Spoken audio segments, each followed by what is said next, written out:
something illegal, maybe getting 1 or 2 deals quickly, Sure. I mean, to get money. Yes, and it's, you know, everybody's different, and everybody's path to success is different.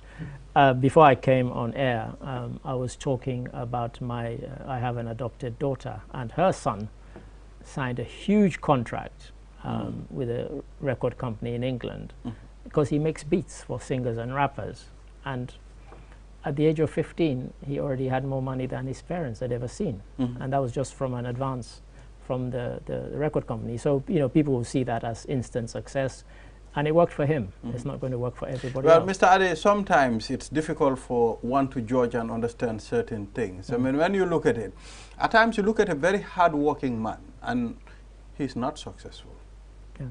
You look at a person whom you know, well, I mean, this guy is not very hard-working, very successful. I mean, he got all the things he wants.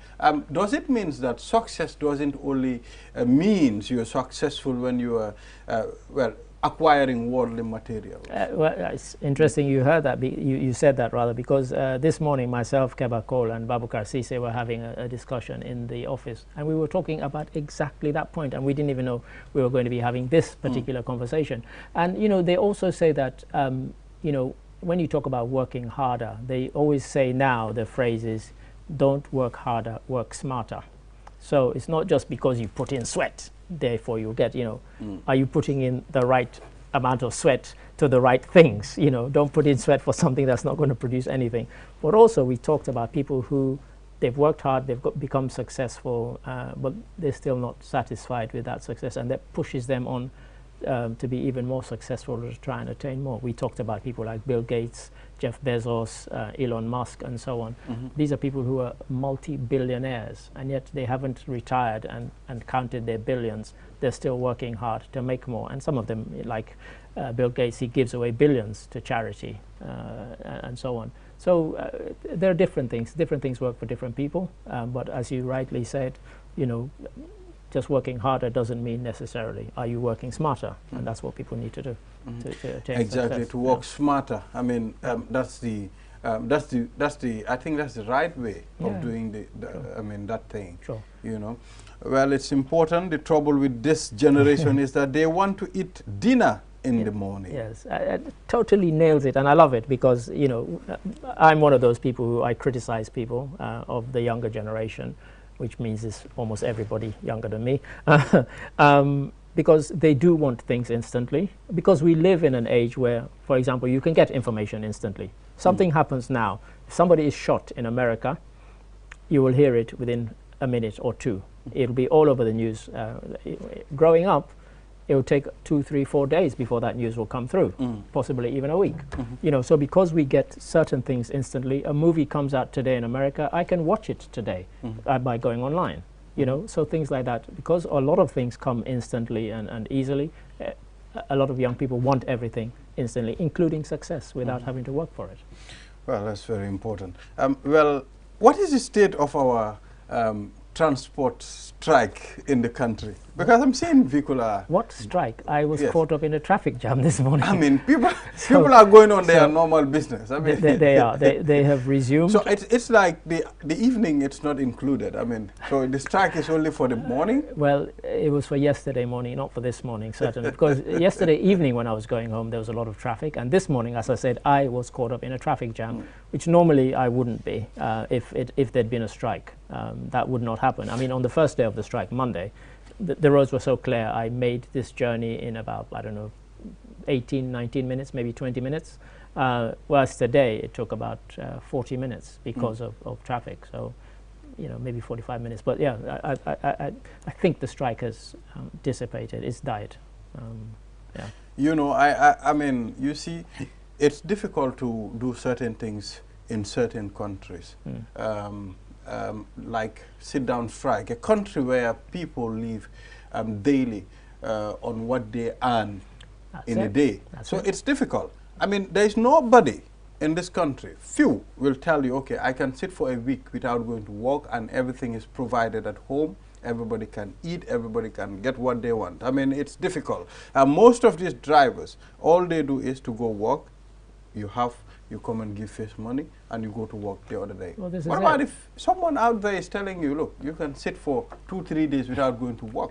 Who's going to feed your family? And that's the point I think we have to make, and as to why the strike cannot go on for a week, because many of the people who are commercial drivers don't even own their own vehicle. They're working for somebody else, and that somebody else is telling them, go out and work, earn money, and that way I can pay you. If you don't work, I don't pay you. So, you know, it's not as if there's some fund that the union has for people who don't work, then say, okay, stay at home, we will give you some money to recompense you for the money you're going to lose by not working a day. You don't work a day, you don't get paid that day. It's as simple as that. I was expecting, I mean, the union would have come into terms with the transport union as well, the Transport Ministry of Transport. Because, I mean, if at all the transport union is telling their people to embark on a strike, then some of them are not taking heed of, I mean that agreement. It means it's going to weaken the arms of the transport union. People will not take them serious again. Well, it's not that they won't take them seriously again. I think they will just say that maybe there's a different tactic that they need to adopt. Because if you look at this current strike, they're not actually striking because they're in dispute with one person alone. Because as the Transport Ministry said, you know, you're talking about police checkpoints. That's not their remit. It's not the Ministry of Transport's remit. You're talking about fair fuel prices, rather. That's not Ministry of Transport. So you're actually striking, and you know, these are all the people you need to negotiate with, not just one ministry, because you are actually complaining about things that actually belong to different ministries. And so it's not very well thought out. I'm sorry to say. Well, I mean, I can see on the Foroyaa newspaper a particular drug store. It's calling on the government to conduct laboratory tests on medicines and imported medicines that are imported in the Gambia. Yeah, I mean, we have Medicines Control Agency, MCA. That is their job, theoretically. So if that drugstore is calling for that, does that mean that these tests are not happening? And if so, if they're not, then that's quite a serious thing. I mean, yesterday I went to the Medical Control Agency. I mean, I went to see if I can talk to someone. You know, but it was very difficult for me to, I mean, get to the public relation officer. I mean, it was very, very difficult. I met the receptionist. I told her, look, I mean, I want to engage this person on this thing. I mean, give us the person responsible for relating messages to the public. But it was very difficult. She said to me, the person is in a meeting, the person doesn't have, I mean, time. When is he finishing? I don't know. Then I can sit and wait as well. Give us the contact, please, so that we can call and engage the person on this matter. Sure. It was very difficult. Yeah, and you know, I keep saying this, and I honestly hope this digital communications minister is watching this program, or any program. For me, if in the next 3 to 6 months that minister has not ensured that every single government department, ministry, agency has a contact on their website or their Facebook page saying this is the contact, if you are from the media, this is the person you need to contact and this is their number. If he has not done that, trust me, he has failed in his job, and I'm saying this publicly because that is a must. You're just given a perfect example. You've gone somewhere. You shouldn't even need to do that. You should be able to go on their website. You should have the person's name, number, email, all of that. Well, I mean, that's how it should happen, Mr. Ade. I mean, it's sometimes very disappointing when officials are just elected into office or being appointed to office. Most of them will come with a whole lot of promises. I mean, I am one person that promises cannot keep me. I mean, to keep following you. I mean, I will allow you. I'll ask questions. How are you going to do it? I mean, do it for us to see. It's better than talking. I mean, we've seen a whole lot of officials that came into office, I mean, promising a whole lot of stuff, but at the end of the time, still, we've not seen anything. Like I've said before, many times, we don't hold people to account on lots and lots of things, so I'm not surprised that that kind of thing can happen. Yes. Yeah. I am told the PRO of the Gambia Fire Services on the line. Let's talk to PRO Jiba. Good morning, PRO. Yes, good morning. PRO, it's been a while. Seriously, to be honest with you, it's been a while. How are you? How is work? You on it? Alhamdulillah, we are managing. Very good. I mean, we're calling so that we can engage you of the incident at the Serekunda market yesterday. Yes. Is the whole market down? As is being reported on social media. Well, I've seen reports that the whole market is down. Not actually. The whole market is not down, actually. All right. So, I mean, can you take us through the incident?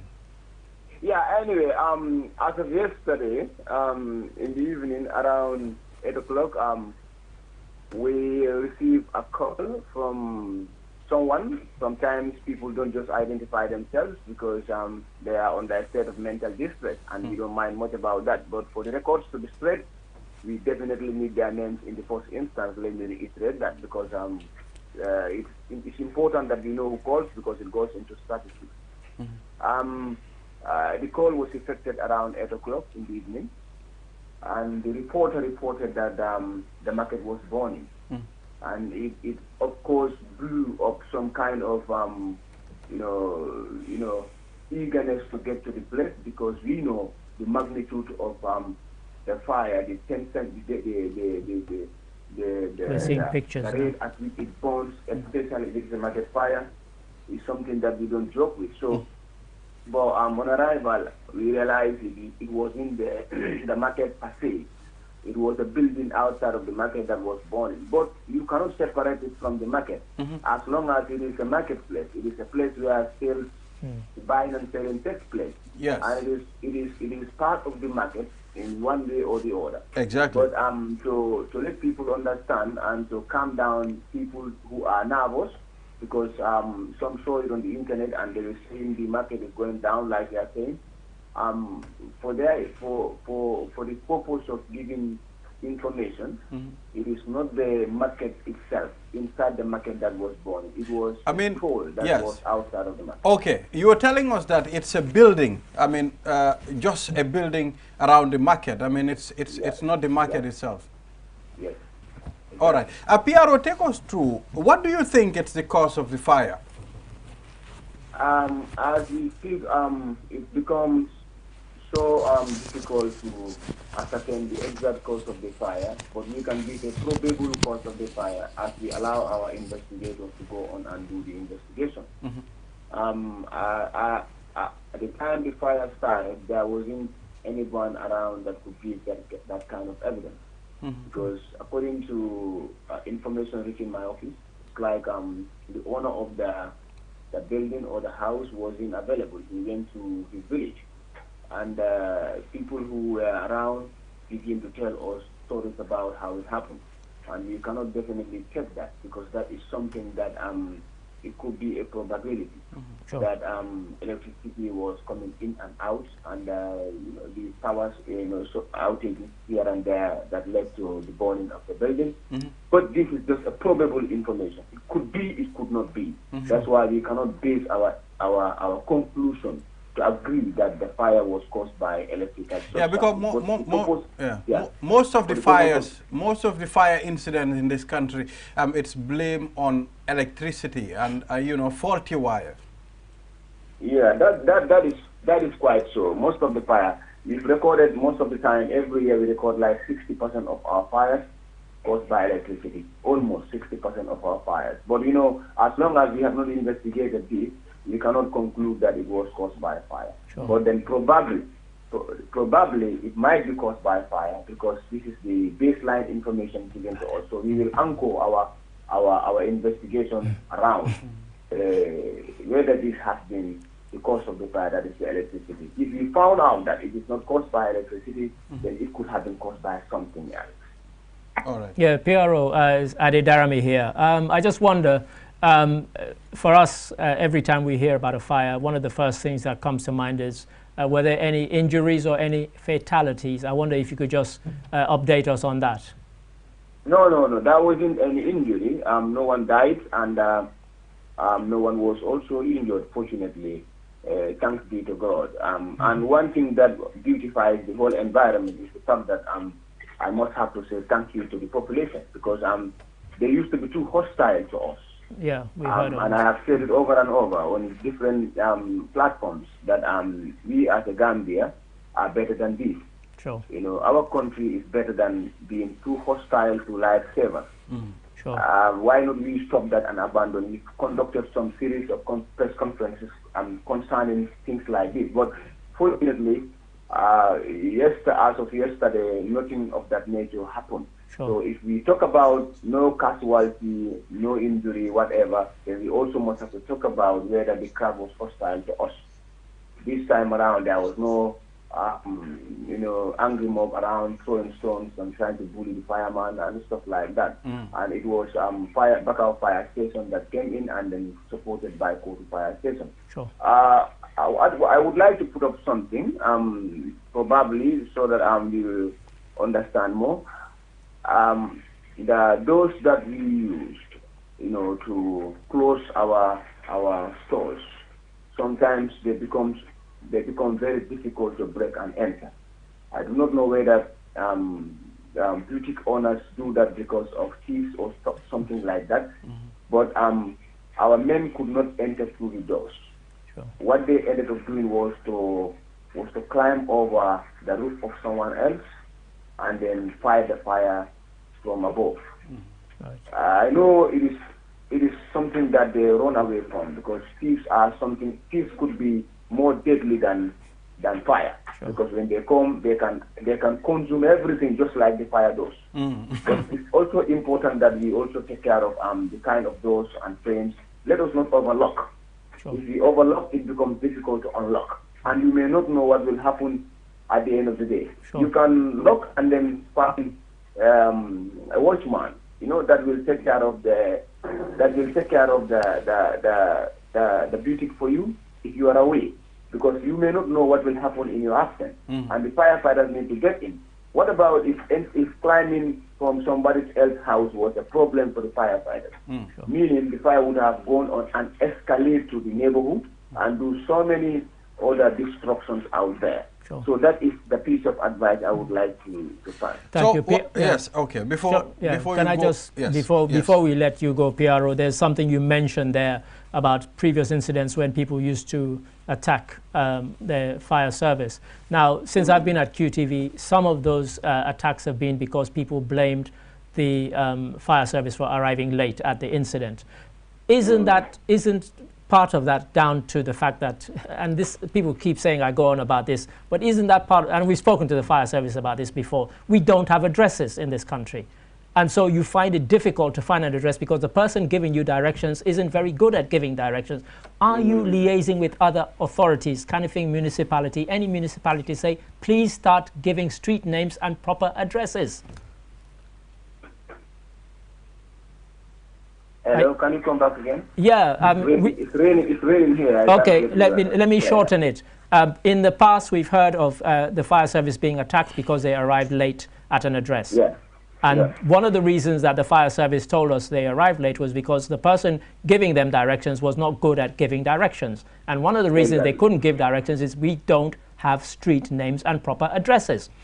Are you liaising with anybody, the various municipalities, to force them to say, start giving street names and proper addresses, not just for yourselves, but for everybody else to find places? We've started that. In fact, if you go around, probably even around your studio, probably at the gate of the studio, if you are watchful, you will find out that there is a sticker, a metallic sticker, and the record there speaks something. It is a pilot project. We are starting it, and we're doing it with other stakeholders. To make sure that we digitalize our environment. And the firefighters, not only the firefighters, even the ambulance services and even the police, we just need to tell them that code so number ABC XYZ, and they'll be able to locate where the places without asking questions. Sure. But the process is a bit delayed, and it's just between KM and West Coast, some parts of West Coast. But then we're trying to make sure every part of the country is on that Google map, so that we'll be able to get to the locations without difficulties. Sure. Thank you for that. Thank you, Piero. All right, Piero. Thank you very much for talking to us on this morning. It's my pleasure to be with you this morning. All right, thank you very much. Thank you. Thank you. Well, that's the Gambia Fire and Rescue Service, PRO there. We'll take a short break. After the break, then we'll be talking to the communications team of the National Assembly on the SONA. We'll be back. Save up to 50% energy with the new side-by-side Samsung refrigerator. Samsung air conditioners come with HD filter and antibacterial for your protection. Save time, energy, and effort by using our washing machines, loaded with innovative features that offer superior cleaning technology. Step into the future of television with our slick and slim Samsung Smart TV designs. Sizes range from 32 to 85 inches. Smart LED, Crystal UHD Ultra High Definition, and QLED Quantum Dark LED. Get new ways of interacting with your TV. Unparalleled vision, right from the comfort of your living room. Our products are backed with 1-year warranty. Visit us at QCell Building at Caraba Avenue or at Boosterview Turntable. Contact us on 333-3217 or email us at info@quantumnet.gm. Have you been looking for the perfect indoor router with long-range Wi-Fi coverage and faster internet speed connecting all your smart devices? Well, we present to you the QCell Indoor Router, a router that has all you need and much more. For just $4,275, you can get 4G plus internet speed, wide coverage, and connect up to 15 devices. That's not all. The indoor router can be used for both office and home needs. So, enhance your internet experience with our indoor router. For more info, call our customer care on 111. QCell, Sunubus, we innovate, others follow.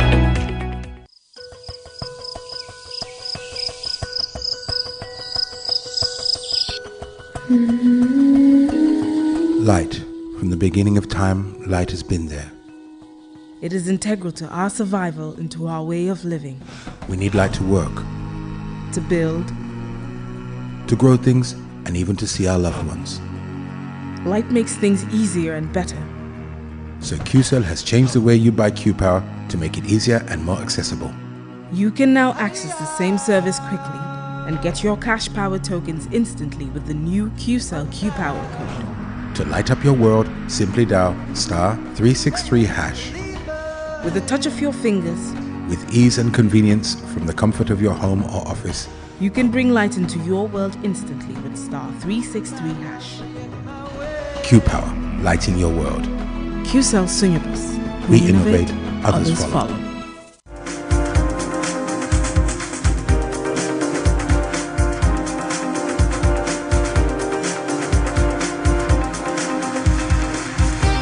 Welcome back from that break. You are watching QTV this morning. We are back again.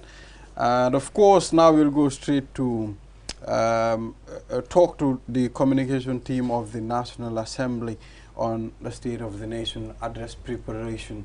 You know, it's very important because this is a very important day, Mr. Ade. It is indeed. It's a very important day, and we hope and we know most people will be watching. So, gentlemen, if I could ask you to introduce yourselves and tell us and the viewers what your roles are in this State of the Nation address. If I could start at the extreme left, please. Thank you very much, Ade. Good to see you again, and good to be back through QTV. Thank you. My name is Jibairu Jani. I am the Director of Communications of the National Assembly and a member of the task force for the 2022 State of the Nation address. All right. Thank you. Good morning, of course, and thank you for having us. My name is Khalifa Emembai, the Deputy Clerk, Legal and Procedural Matters at the National Assembly, as well as a member of the Task Force for State of the Nation Address 2022. All right. Thank you. It's good to have you here, gentlemen. Yes, let's start with this year's State of the Nation address. I mean, tell us the manner in which it will be done this year. Thank you very much. Before we discuss the manner, I think it is important that we reiterate that the State of the Nation address is a constitutional requirement. Section 77(1) mandates the President to at least once in a year attend a sitting of the National Assembly and deliver a State of the Nation address. And this year, the National Assembly is currently on the 3rd ordinary session, which commenced on the 12th of September. And the seating chosen for the President to deliver this State of the Nation address in the 2022 legislative year is Thursday, the 15th of September. And I will leave my colleague to take us through what is in store for the day. Thank you. Thank you, Mr. Jani, for that brief introduction about, of course, as you just alluded to, this is a constitutional mandate of the President. He's required to address Parliament at least once each year on the condition of the state and, of course, the administration of his government. This is done normally in the third ordinary session, which we are currently in as a Parliament. So, as he said, yes, it is President to choose his date, and he have communicated to Parliament that he wishes to deliver his address to Parliament on 15 September 2022. So now the onus is on us as Parliament and Office of the Clerk to make all necessary preparation to receive the President on that day. And as member of the task force, of course, assigned with the responsibility to make all the necessary preparation to make sure that this day goes well. As you are aware, of course, wherever the President goes, it must be accompanied with a lot of crowd and, of course, people intending to attend this particular, especially a significant day like SONA. Gambia is not the only country that normally has such a kind of an event. Anyway, it happens in all parliamentary democracy, and Gambia is not an exception. So what we have in stock as Office of the Clerk and SONA, it is in 2 to 3 folds. For example, we make sure that the chamber where the President would actually deliver his address is well prepared to accommodate the invitees and, of course, the audience that are to attend that day in chamber. That is the chamber of the assembly. And, of course, we know the chamber is too small. The capacity is too small to accommodate all those who wish to attend this important day. For that being the case, as Officer of the Clerk and the SONA task force, we have tried to do some kind of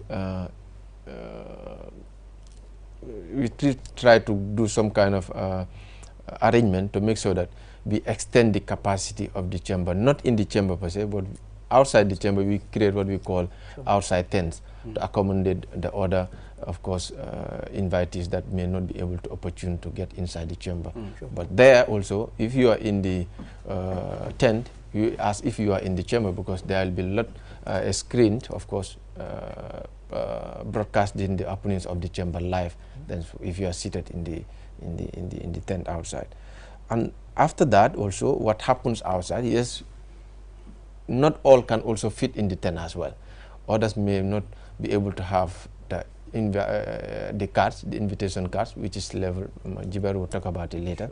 We have different categories of invitation cards. Because I was going to come to that. Yeah, different categories of invitation cards, ranging from card A to card C.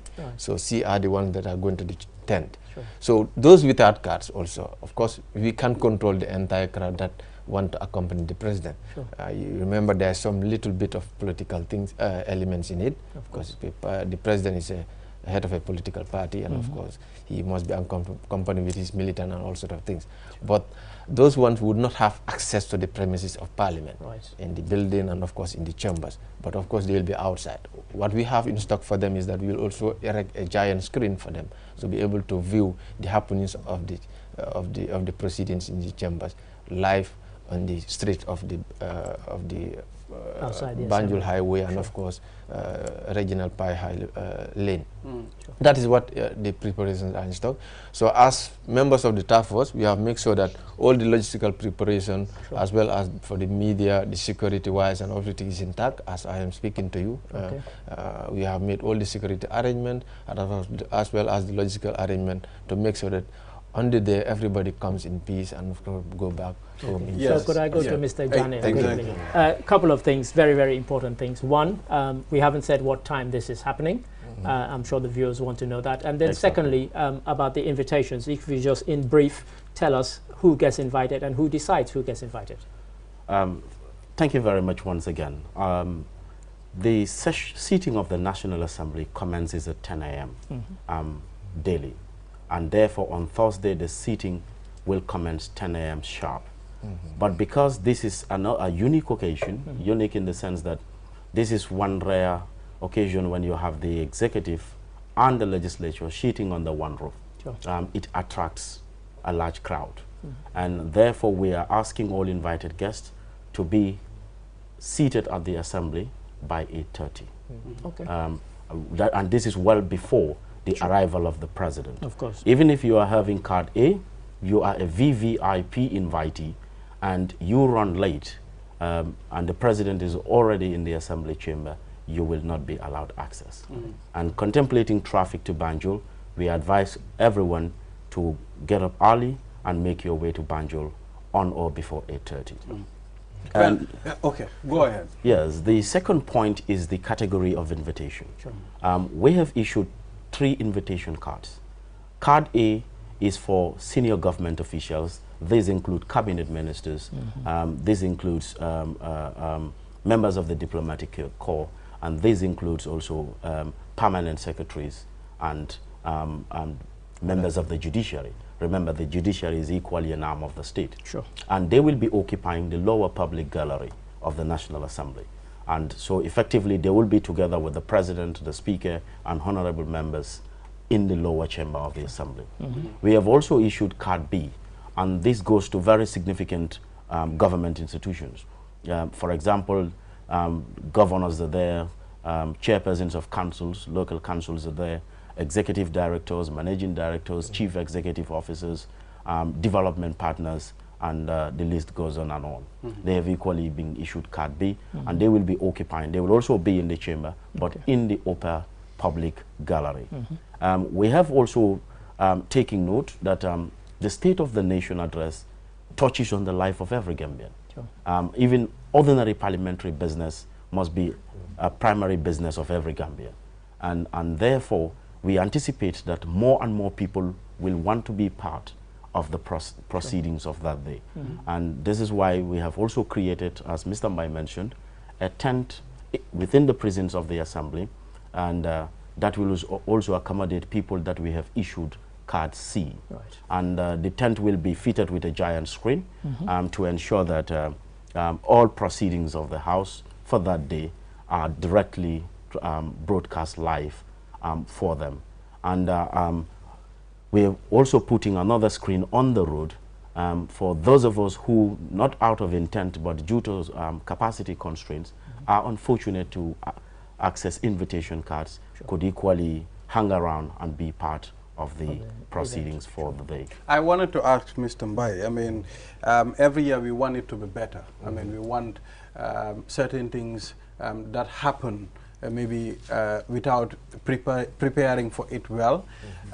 We want every year for the preparations to be better. So what are some of the adjustments that you think you're going to do this year?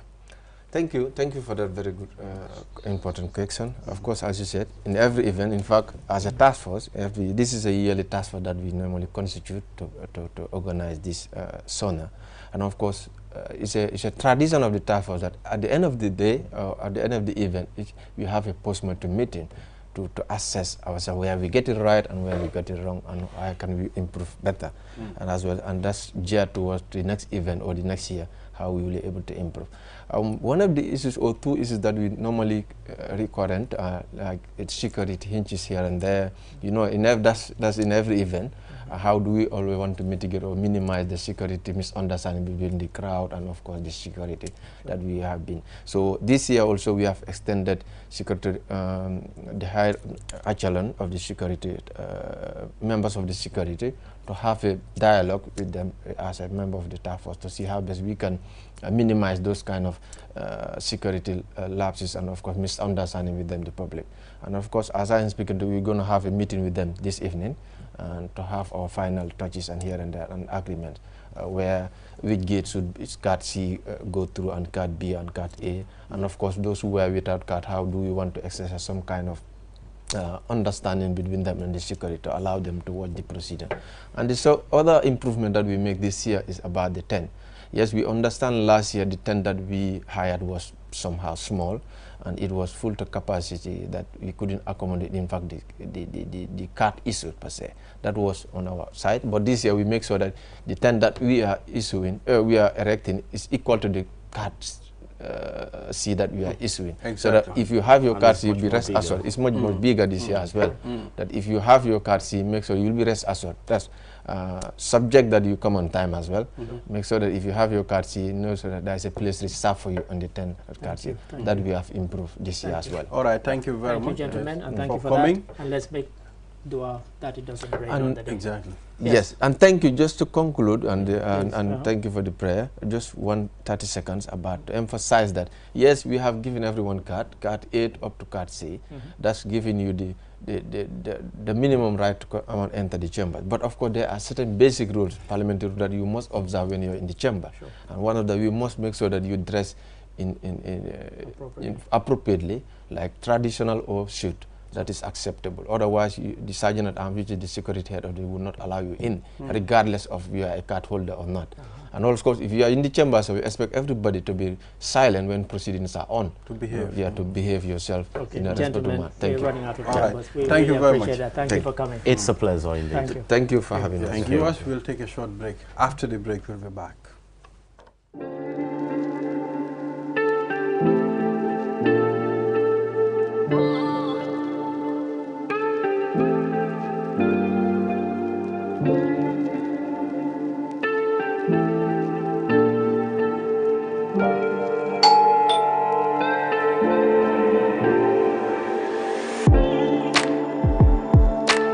Want it? Order for it and pay quickly using QuickPay on the QMoney platform. With great technology comes ease and convenience. Get a glimpse of what a comfortable life is with QMoney by dialing *323# now. Call 133 for more information. QMoney, Sunyu Kalbe.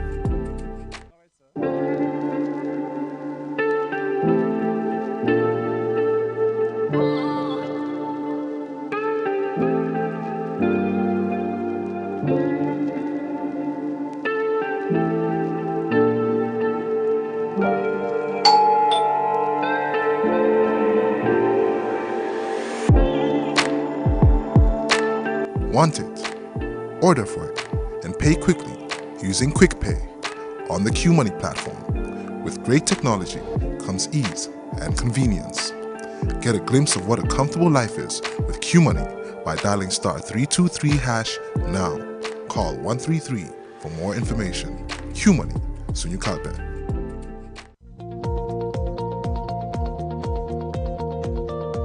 To make sure your company's products and services reach your potential customers, it is essential that you choose the right channel for your marketing purposes. QTV has the widest reach locally and beyond, and we can give your business the visibility it needs. Call QTV Marketing on +220 324 4444 or email us at marketing@qtv.gm and take your business to the world.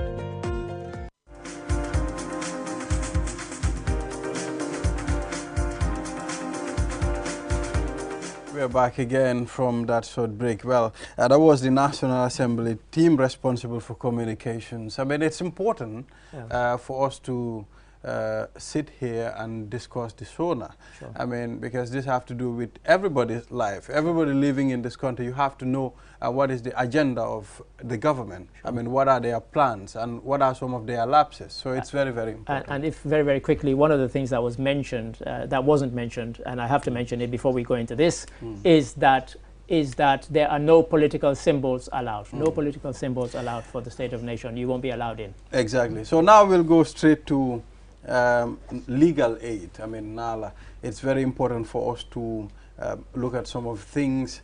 Let's take a look at law. Let's take a look at the rights of people. And today, our topic will be police interviews after arrest. And we have a gentleman here. Please introduce yourself. Yeah, thank you very much. Good morning. My name is Samuel Adendasi. I'm a senior legal officer with the National Agency for Legal Aid, NALA. Exactly. You know, me, it's the Ade for me. I mean, in that name. Let's get into it, Mr. Ndasi.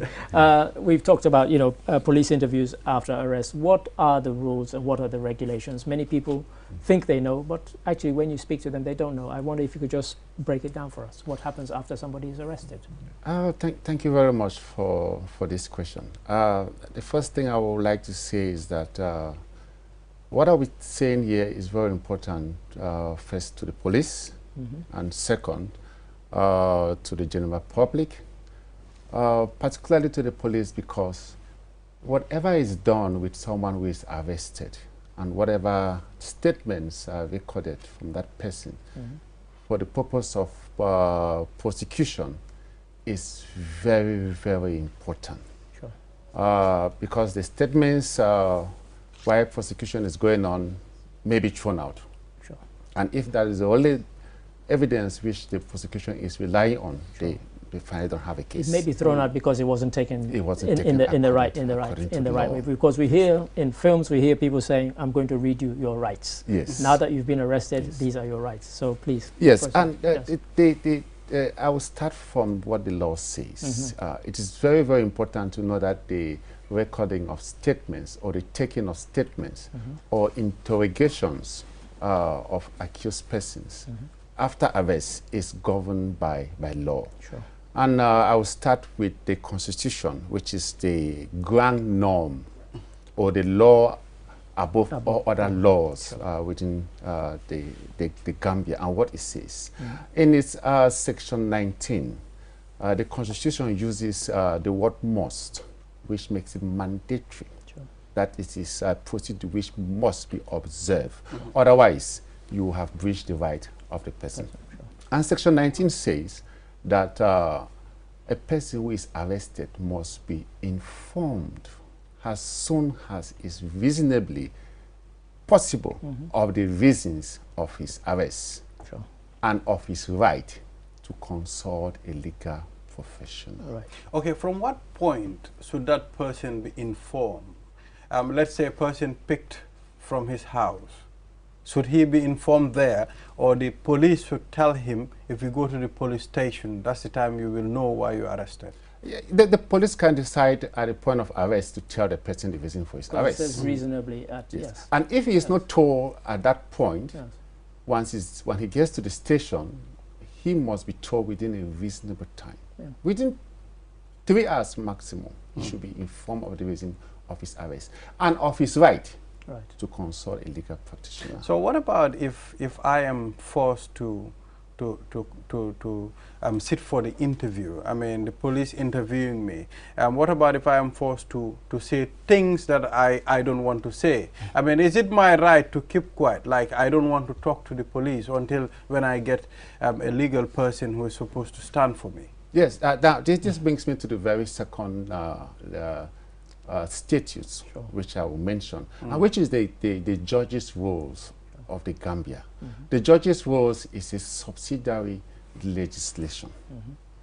And what the judges' rules says is that once someone is arrested, and the police must caution the person. Once you are told that you have been accused for committing a crime, you will be told that you have a right. Exactly. You must be told that you have a right to remain silent and not to say anything, because whatever you say may be used against you subsequently. Sure. Now, what that means is that the person arrested and charged can decide not to say anything. The police cannot demand a statement from the person, but the police can invite the accused, ask him whether he wishes to say something or not. Sure. And if the person decides not to say anything, the police cannot force it out of him. Now, a person arrested can decide that I want to offer a statement.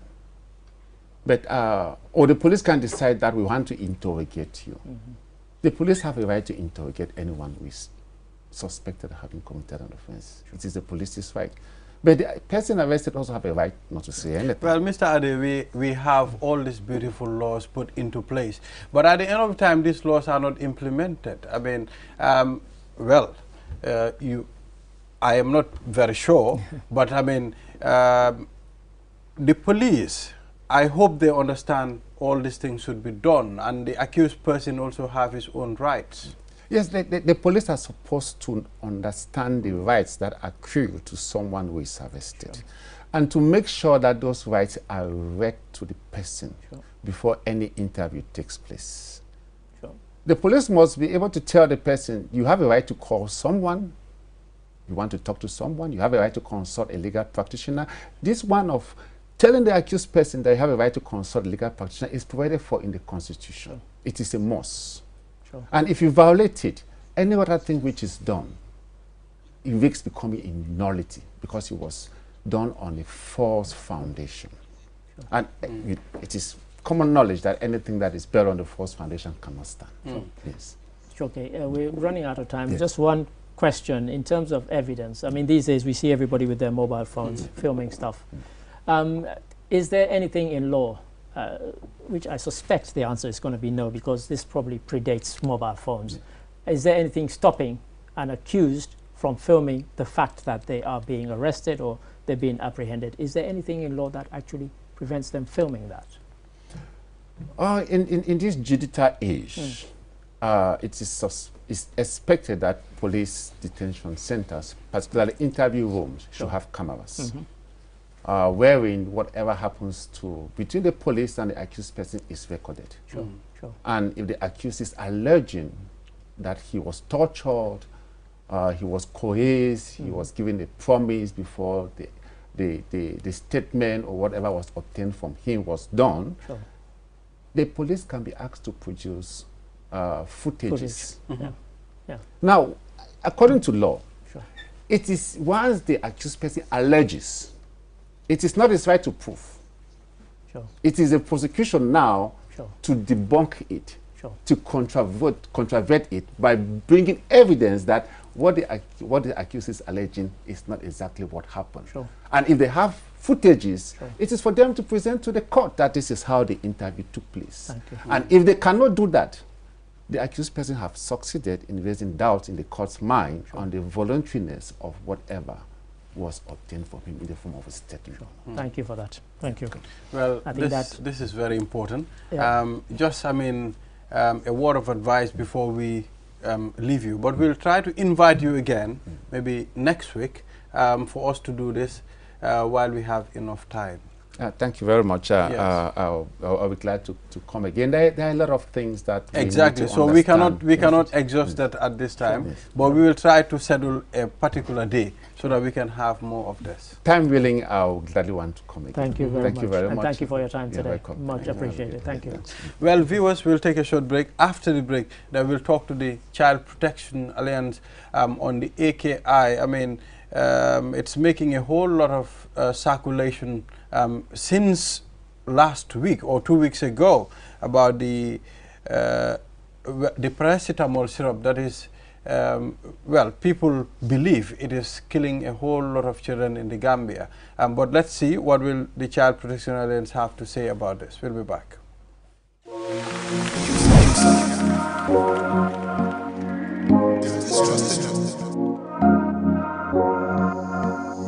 As the fastest growing GSM company in the Gambia, QCell has the widest 4G plus coverage in the country, 3 times faster internet speed than our competitors.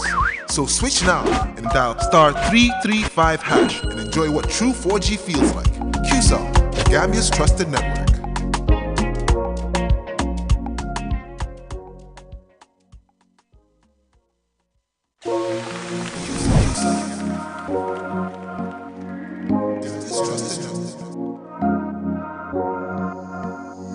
As the fastest growing GSM company in the Gambia, QCell has the widest 4G plus coverage in the country, 3 times faster internet speed than our competitors. So switch now and dial *335# and enjoy what true 4G feels like. QCell, the Gambia's trusted network.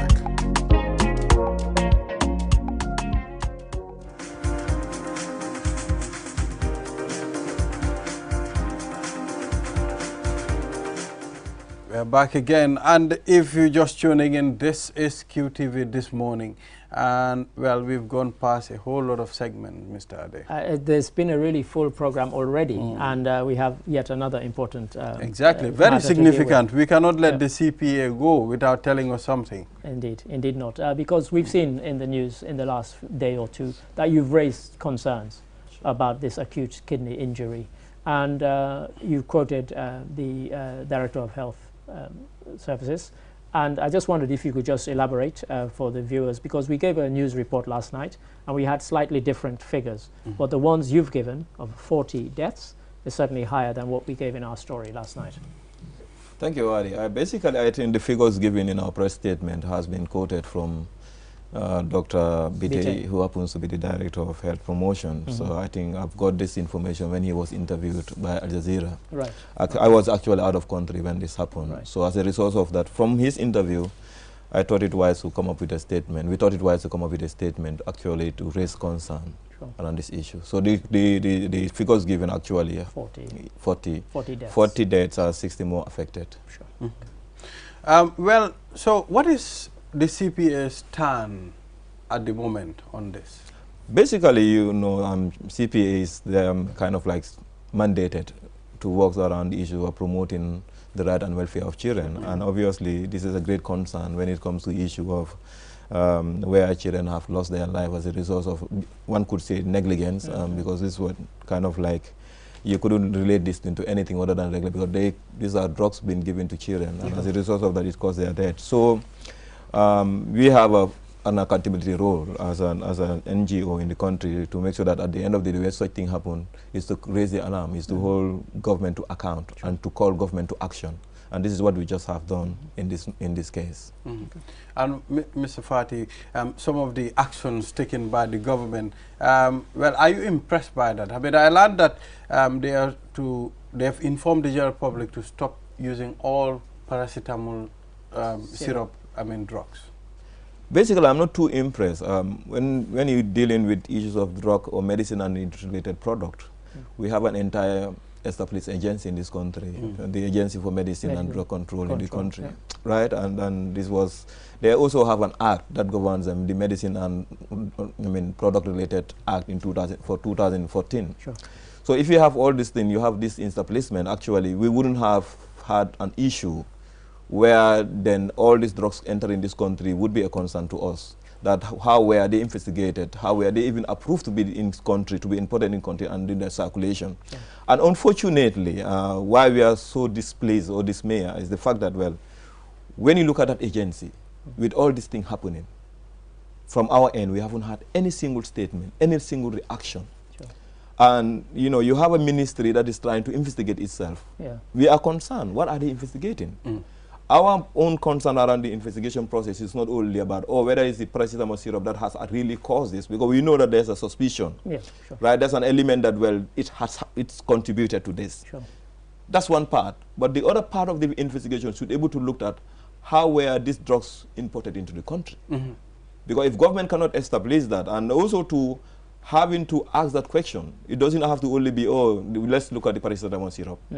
The act of negligence is in. Sure. Their act of being negligent in terms of the law, because the law has to decrease repercussion. Who investigate when there's a breach of the law? Sure. It's the police.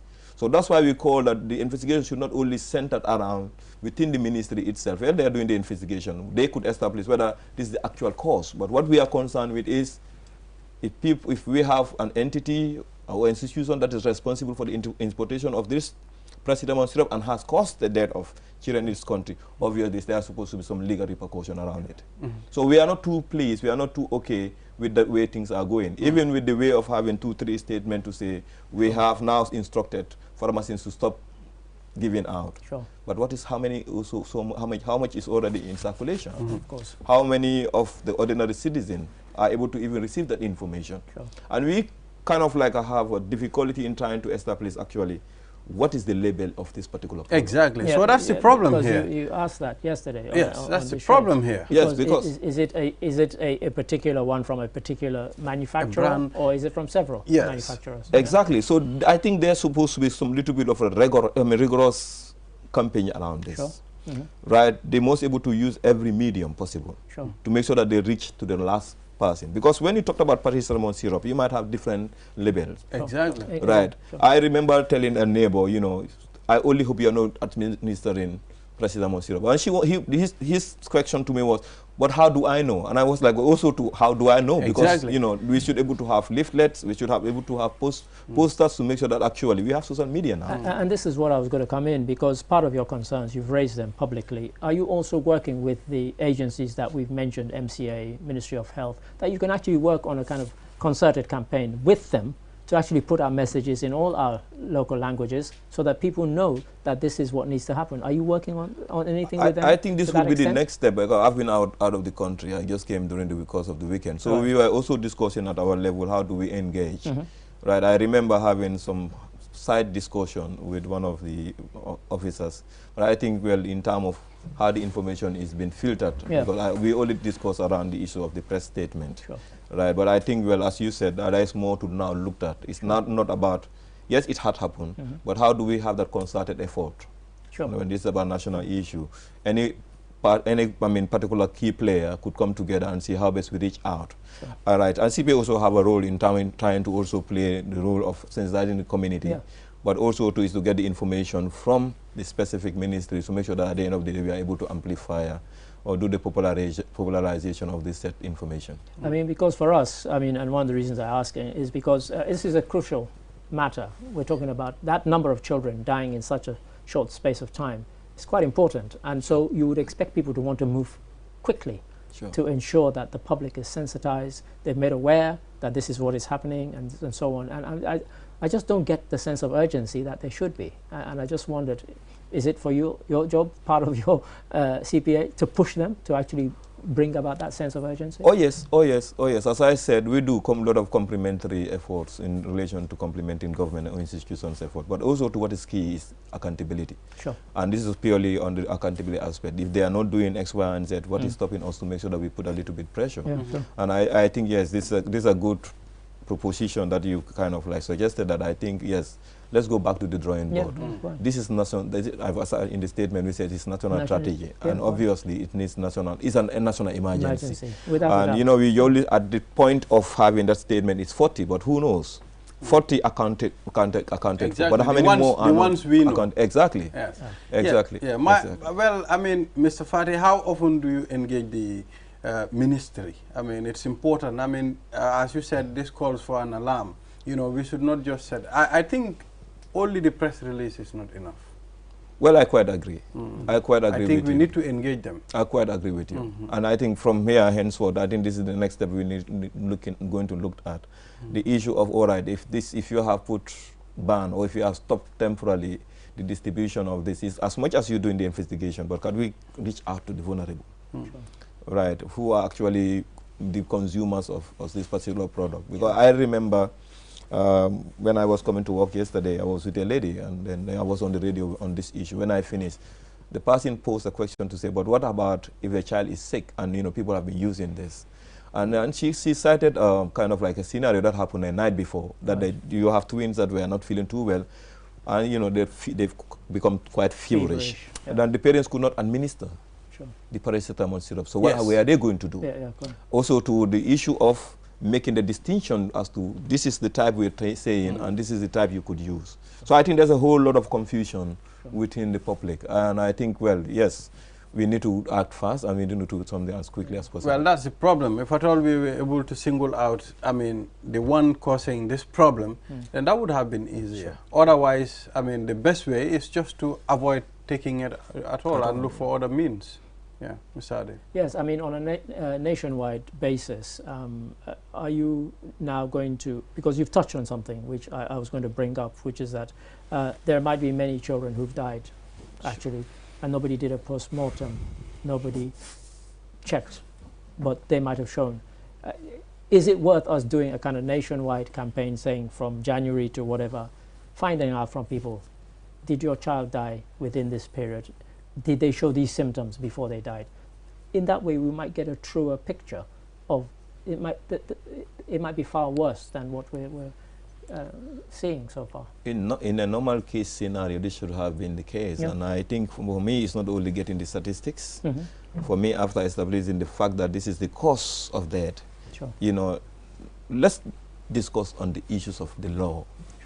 The government cannot be complicit in such incident. And if we found that, well, because of this, the importation of this, particular medicine or drug-related product came through the normal challenge, there's an element of negligence, because we expect the agency to look to investigate this particular drug before actually allowing it to be distributed. The act around it is very clear.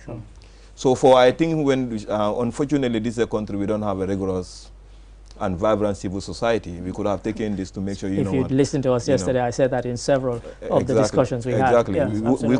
Government wouldn't be interested in getting the real statistics, to be quite frank. It's about people who want to hold government to account to get the real statistics, to be able to go and get the statistics. So in terms of the Medicines Control Agency, to be honest, I think what we've said and what you've said probably pushes us to say maybe we need to bring them on the program to tell us what are the rigorous methods that you take before you approve drugs that are sold by pharmacists. Because again, I mentioned this in a completely different context, that a friend of mine came to visit from Liberia, and she was alarmed at the number of chemists and pharmacies that there are in the Gambia. She said more than any country she could remember. So a lot of these are selling products. Are all the products they're selling being regulated? Well, it's disheartening. It's not only about the pharmacies we have. You go to the market, you go to the local market, you go to the Lumos. That's it. You could see a pack of drugs that actually already faded out, and they're still selling it.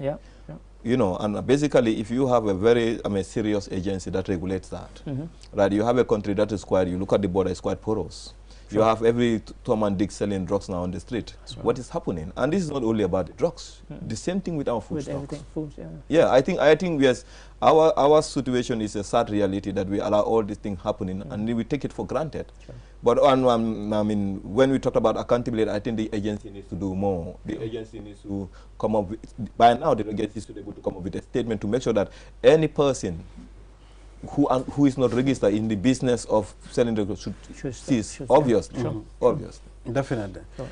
Yes. Well, thank you very much, Mr. Fati, for coming on this program. Then we will do a follow-up. I mean, we'll engage you time to time to see how far have you gone. Anytime. Yeah. Anytime. Yes. Thank you so much for having your time today. All right. Thank you so much, sir. Okay. Thank you very much, viewers. We'll be right back after the break. Opticalia is a leading European brand which is now in the Gambia. Are you looking for glasses? Then you have come to the right place. As a first step, we will perform an eye exam to ensure we prescribe the correct lenses for you. After that, you can select a frame of your choice. We have a variety of brands in stock, and you will definitely find yours. You can have the full package of frame plus lenses starting from $990 up to more for the most fashionable options.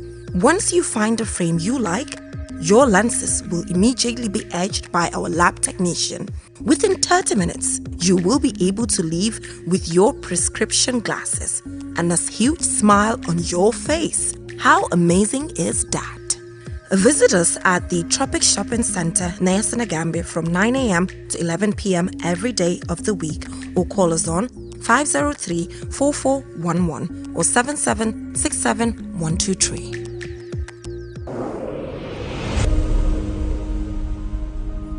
There's a drive within us.